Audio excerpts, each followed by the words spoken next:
So I looked out into the world as I was leaving the Army and I said, where are those pockets of people where every day that they get out of bed, they make the world a better place?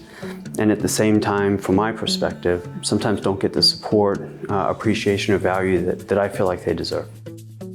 So when we moved back here to Pinehurst, we were very fortunate that there was already kind of a framework for what that could look like within the Center for Provider Wellbeing through the Foundation.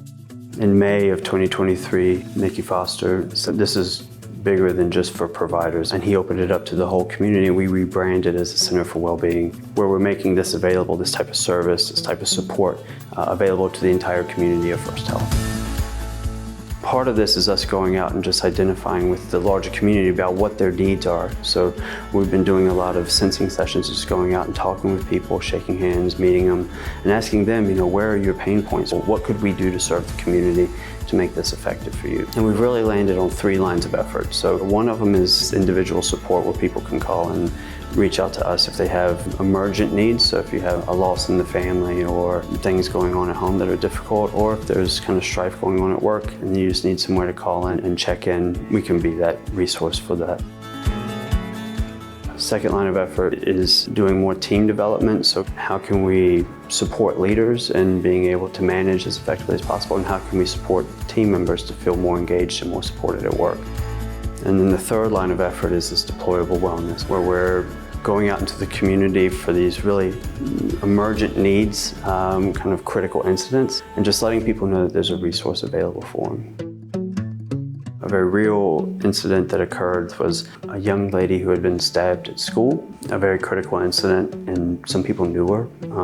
Some people had personal connections to her, so I cleared my schedule and I spent the rest of the day in the ER and in the operating room, which were the 2 main areas where that had occurred, and just went in and talked with anyone who wanted to. So spent some time in the ER and then went up to the operating room the moment that they got out of surgery, and had stabilized her and had found out that they were going to be able to transport her, up to a higher level of care. From my perspective, I think what they did that day was a miracle. But in the moment, it's really hard for them to see that, because they're just so emotionally invested. And so just being available, and again, not coming in trying to say, this is what you need to feel, or this is how you should feel. There's no right way to feel in those instances, and I want to normalize that for people, and I want them to know that there's a resource that they can reach out if they need to. This doesn't work if people don't trust this system, right? So this is confidential, it's anonymous. We're not here to be punitive in any way, right? We're not here to judge. We're here truly as a resource and support for you so that you can be successful. We need you to be successful.